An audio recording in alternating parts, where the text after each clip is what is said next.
Catherine J. Welcome to a podium talk with a beautiful white podium. This podium talk is part of our F7 Building Blocks to Freedom. And today's one is about a futurist solution to education. So I know that's a really tough area and everybody's got such strong views on education. So for what it's worth, I'm putting mine forward. When I talk about a futurist, it's someone who studies the past, best practices in the present, and then uses their skills, knowledge, expertise to work with others to bring about the desired future. So this is a particular model that might only work, for example, for small schools, might work on a bigger scale, might work in some countries, maybe not so much in other countries. But basically, I think we can all agree that we can be better at education. So one of my biggest bugbears in the world for many years, but especially now, is that the alternative point of view is being taken out. We're being censored. There's been cancel culture happening. And for example, even in our education systems, it said that we have to offer the alternative point of view, whether it be teaching English, teaching history, just as two examples of many. So I can remember years ago, I went back to university, mature age, and I got to do this wonderful unit called The Universe Story. And it was looking at the wisdom of wisdom, with the wisdom of the ancients, together with classical traditions, so religions and science.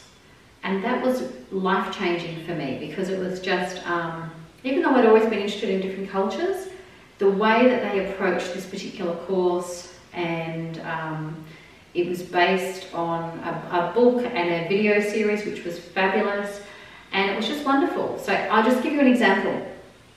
I don't know if you know, but different people think differently. So if you think of past, present and future, that's actually Greek linear thinking. Most cultures are circular. Some of them are even cyclical. So it's very different.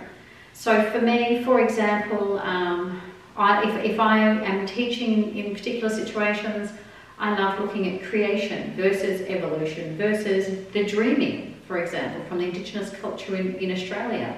And there's so many other examples of different points of view of looking at the world. And also, if we lead by example. So leading by example doesn't mean, okay, I believe this, so you have to believe this, but there's sort of this over there. Well, no, what I've always aimed to do, especially a few years ago, I went back to teaching full-time, and so the kids would say, but what do you think? What do you think? And I really felt as a teacher that it was my role, largely, to sort of step back and give and offer them, for them to have a look. And sometimes I was really shocked by what they had chosen from what I presented. And also I would try and challenge them to look up things themselves. So for example, I can't remember what the subject I was teaching, but it came up about looking at renewable energy. And so one of my challenges to the kids was, okay, let's look at electric cars. And nothing against electric cars. I've usually had a Prius, like a hybrid, and I've been having those since like 2008, so like 13 years already. But I got the kids to look at, okay, this is what's being pushed for everybody to have an electric car. Okay, great, but it runs on electricity. So I got them to look up the Tesla website, the Toyota website, all these different ones. And then they had to do speeches back to the class. So I don't like to lecture people, but I do like to create ways for people to want to look up the information for themselves. So again, adults leading by example. So not trying to railroad people to think this way, but for just informed consent. So people can sort of, know enough to make some wise choices. And the final thing is to be solution focused. So with the futurist solutions, blog series, and this is obviously the podium talk, so it's the spoken form of it. which is much more colloquial, much more informal, obviously. But it's about, okay, what's the positive vision? So Imagineering. So imagine, so having a positive vision, and then engineering, so the practical solution, and then Imagineering all together in one. So it's like, okay, what's the solution? How can we get there? And I remember many years ago, I hadn't finished teaching the first time I did it, but when I went back to teaching, and sorry it's a bit echoey in here, I know that, it's just that it's so windy outside that it was going to pick up the wind more, so I chose, okay, to have a bit of an echo instead. And when I just thought, I don't want to teach anything unless I know at least 5 different ways to get there. So as an example, we know we've got to look after the environment.